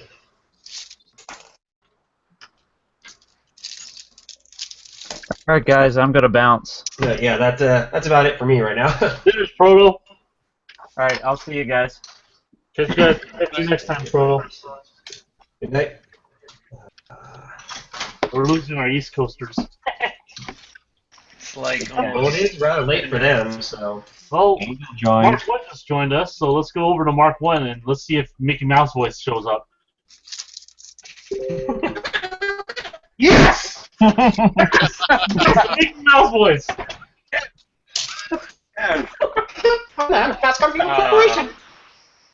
Oh, that's awesome. Alright, Cherry, sorry, what were you doing? Oh, I was just finishing up. I have most of the stuff sanded and put together.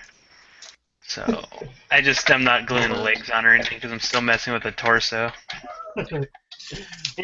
Angel's back, let's go back to Mickey Mouse. Yeah, go for it. Oh gosh, guys! Oh, I Oh, shit. That's sound. Yeah, you're there. It works. This is the way it's gonna work from now on. I have to log in once, get the chipmunk voice, and then come back in again. Pretty much. Hey, your house looks clean. Yeah, we had cleaners When they leave? like 15 minutes ago. Nice. So, Making I'm happy. just gonna clean up my work area. I'm trying to get a. I was cleaning up the Nightingale. So, Nice shirt, Angel. I know, right? You can buy them on our site. Is it the new one? The old one? That's the old one. Well, this is one of the originals, but yes, we reprinted these.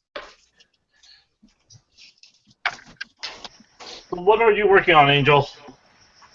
I'm just fixing up the base on my Nightingale.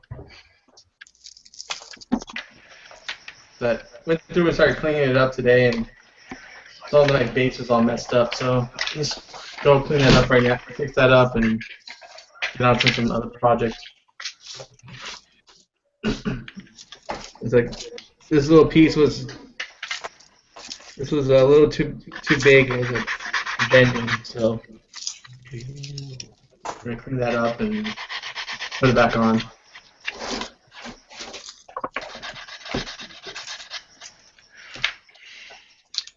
Trying to find a straight edge so that I can cut it. Is your model shop in disarray? Yeah. Junk everywhere.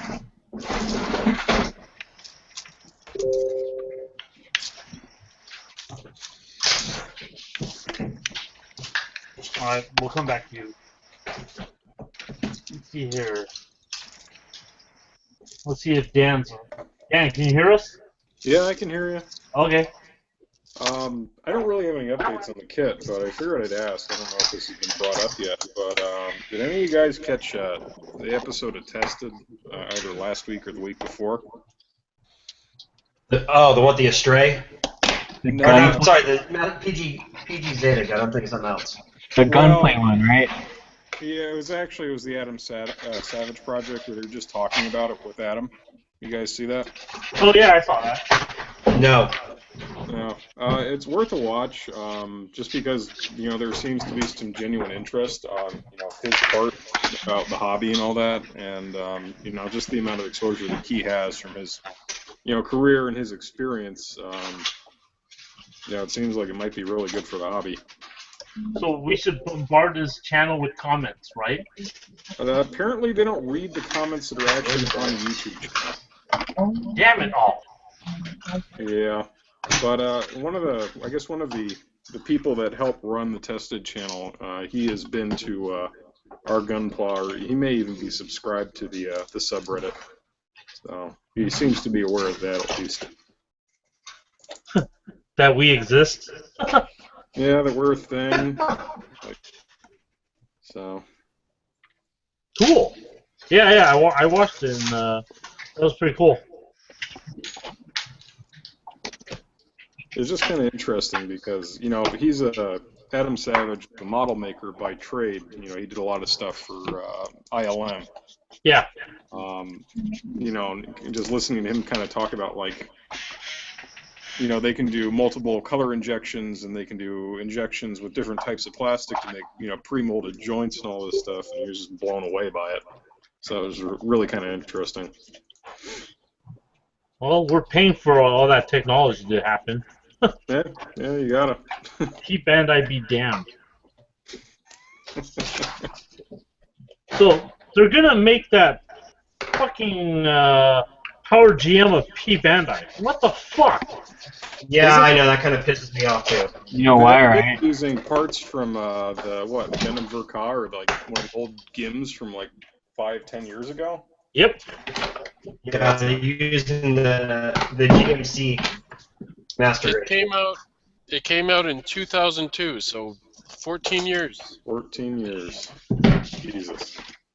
I mean, yeah, I built the conversion kit for it for the Power GM multiple times, but still, I'm not sure if I'll actually go on. I'll probably fucking buck up and get this damn kit, just because I'm going to get one just RGM. because. I'm going to get one because I like it and I want to compare it to the AKO kit. Exactly. Which I've built a couple of the AKO kits, so I mean they got sued for that project anyways. Oh, did they? Should They we actually lost the explain a lawsuit. bit about what that was, in case I don't know if the people in the chat are familiar with it? What? AKO or the Power GM P Bandai kit? Which one? Both. AKO and their Power Gym kit. So I guess 15 years ago or so, AKO Hobby or AKO Creation, a Chinese company based in Hong Kong and China, came out with this Power GM kit, conversion kit. Where's the seat box? It was like a $12 conversion kit that worked with the GMC or the GM Custom. And for $12, it was a really nice kit. And it just converted your thing to a Power GM, and they eventually got sued by Bandai because Bandai wanted to produce a resin or a plastic kit of it. So intellectual property and whatnot. So and since that AKO created the conversion kit in plastic, that really pissed off Bandai. I mean, if they created it in resin, I don't think Bandai would have given that much of a rat's ass.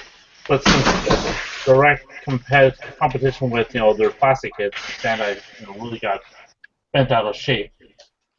So and I know back in about 16 years or so ago, a lot of us picked up this AKO Hobby kit, and you can probably still find it out there too. I think another Chinese company makes reproductions of it. I mean, it's only like 2 or 3 runners of parts, and it's a pretty nice kit. Anyone else have anything to add to that? George, do you want to add to that?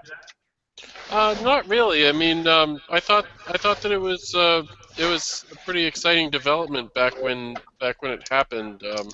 Just because it was such an inexpensive conversion set, like you said. I mean, $12, and it was an injection conversion set, unlike all the usual resin garage kits, which kind of surprised me. But sounds like they kind of paid for that one.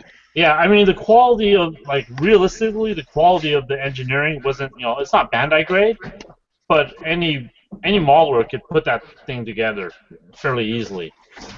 So I mean, for $12, it's a really damn nice kit. Yeah, I kind of wish that I had gotten one, but I'm not super crazy with the powered gem, so I'm okay with the fact that. Here, let me show off a couple.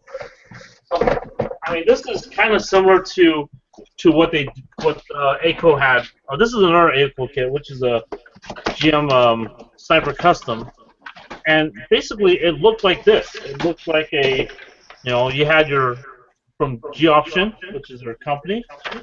instructions for how to convert your master grade to this, and this is what the plastic looked like. It came in a couple of runners, and for this you got, you paid $12 to $20 No.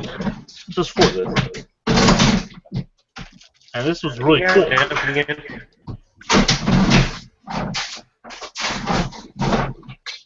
I think it's Angel scrounging around his room that's making the noise. Clem, can you hear me? Yeah, I can hear you. Hey, switch over to me real quick. Yeah, give me a sec. Keep going. Sorry, hold on. Jason. Yeah. This Yeah, is the kid you're talking about right here. This is the So, AKO. Right here, 2003 yeah. is when this was made. Yeah. Taking camera view. But yeah, 2003, like you said, it's really just 2 runners, a 1-sheet instruction. It's a real simple kit. I have one snapped already. This is the second one I bought. And I bought these along with the GM Sniper you were talking about and 2 Spartan kits. Yep. And they did a couple of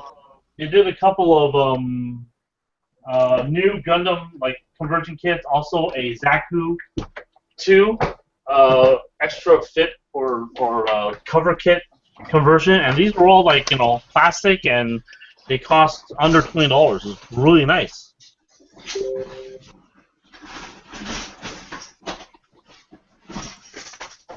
So I guess we kind of shot off a little bit of a tangent. Let's go back to you have the other G option kits. Nice. Yeah, Those these are 2 right here. Resin. These are actually the nicer ones. They're resin kits. Yeah. They've got a lot of clean detail on them, and the parts line up really well compared to a lot of recasts out there. But I tried to get on their website about 2 weeks ago, and I couldn't get to it. I don't know if it was down or what. Because I wanted to try to get my hands on the GM to go with those.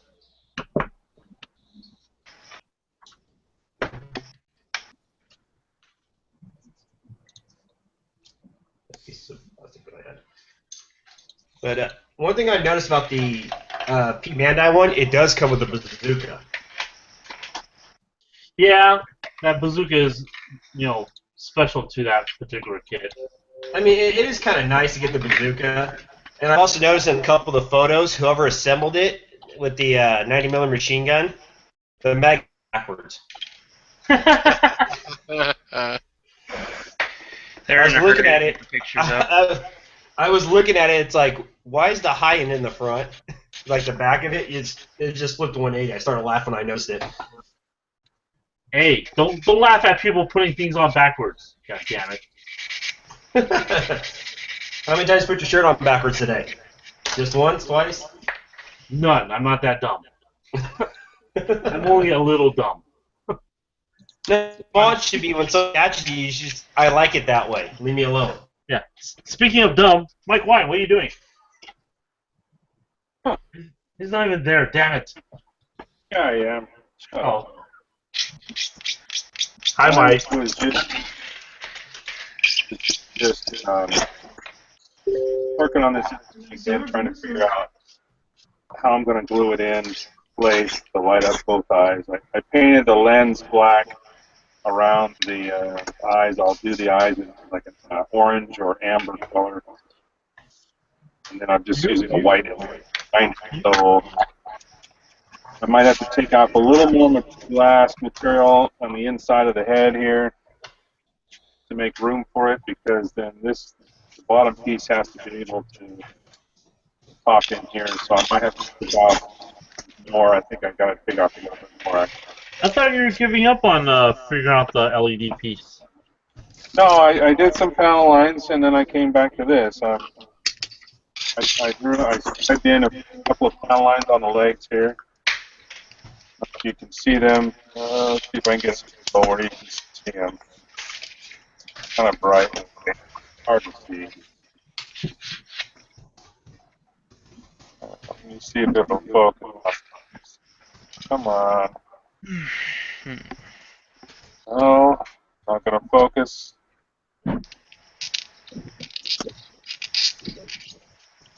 Can't just can't see him. It's too bright. Right away.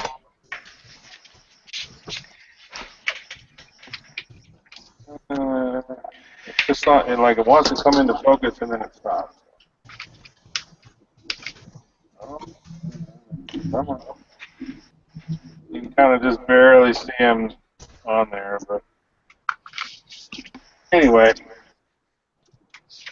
I put some Dymo tape on there and I scribed those in, and then I decided to go back to this and see if I, because now that my paint was dry on the lens, I hand painted the lens, and now I'm just I didn't want any bleed through when I had it just clear. All I could see was all the bleed through the white light. So I wanted to paint the lens so I could see exact square and direct light and make it come out of the side.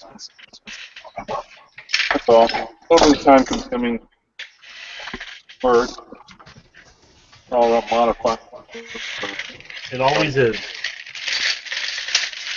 Yeah, I take time just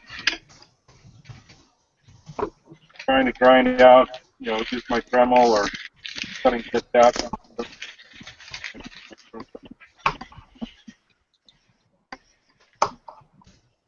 Let's go back to Mark II. Hello, Mark II. Hello. I'm just working on adding some detail to the feet here. Feet work. Right now, the way it's set up, it has a really ugly gap that shows the ankle like that. So I want to cover that a little bit. I'm going to put some styrene, have it come out past to cover it a little bit, just so it hides it, because it looks a bit ugly to me, while everything else dries. Cool.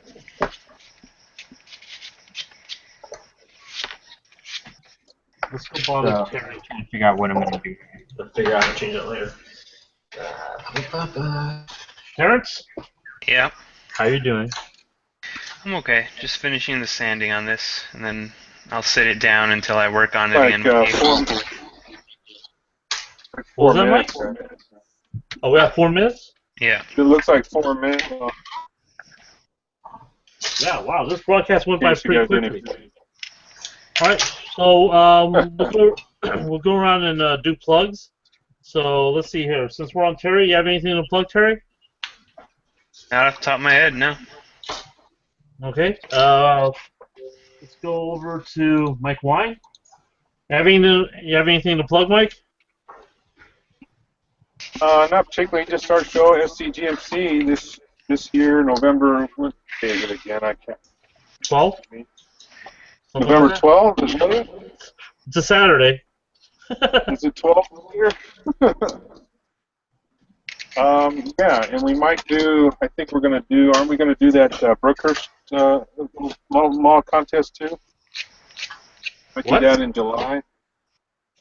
I think that's when, and no, it's in June or July. I can't remember. I'll have to look at the calendar. There's a contest at Brookhurst? Yeah, Brookhurst Hobbies is putting on a little competition. I talked Ooh. about it to you personally, and it's, but it's, yeah, it's an all anything goes competition. They're going to have a sci-fi category and stuff like that, so it'd be good for any local people in Southern California. Might want to go out and try a little show at their store, get their feet wet a little bit before they come to our show. You know? Cool. I could look it up. What city is that in again? Brookhurst? It's a city of, I think, Garden Grove. Grove. Garden Grove. Alright. We'll see Freddie out there. Wow, really? What day in July? Let me look it up right now. Moment. All right, Jason, you have anything to plug? No, not really. I mean, I'm on a couple forums. That's about it. I don't really do much on my YouTube. Okay. So, no. Okay, Dan, here's your time to plug. Like usual, I'm going to plug my blog, Gunpla by Good Guy Dan. Come over, take a look. We're doing a contest right now. It's being hosted on our Gunpla as well, which is part of Reddit. So if you're part of that community, take a look at it. It's going to be a lot of fun. And even if you don't participate, there's a 15% off coupon for modelgrade.net. Cool. All right. George, you have anything to plug?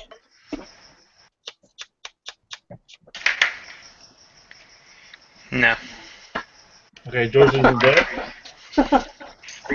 I got the going real quick. Freddie, you have anything to plug? Yeah, just my blog. It's freddiegoeswrong.com. Cool. A bunch of bullshit. I threw a little link on there for my last post, so hopefully you got some hits from there. Can look that up right now. Well, this was a couple weeks ago. Angel, you have anything to plug? Anybody out there in Vegas? Correct. I'm gonna be out at the IPMS contest this weekend in Vegas. Nate's going with you as well, right? Yeah. So there's gonna be a couple of us out there. So yeah, we'll be out there at the IPMS show at the Orleans. So if you're a Gunpla builder, come out and represent. And you will have shirts for sale there, right? Yeah, I'm gonna bring a few shirts. So quantities are very limited. So yeah, that's about it. All right. Cool. And that's all we have for this. That date, if you want the date real quick. All right, go It's for called Mike. Spruefest 2016. Spruefest 2016, Saturday, June 25th. Categories: armor, aircraft, automotive, ships, dioramas, sci-fi, figures, juniors, and they'll have best in show and a bunch of other prizes and stuff like that. Starting at 9 a.m. It is $10 and it includes 3 models. It's $10 admission and $1 for each edition. All right. Never done it before? Check out if you're. And with that, our broadcast is over, and we'll see you in another 2 weeks. Good night, everybody. Later, everyone.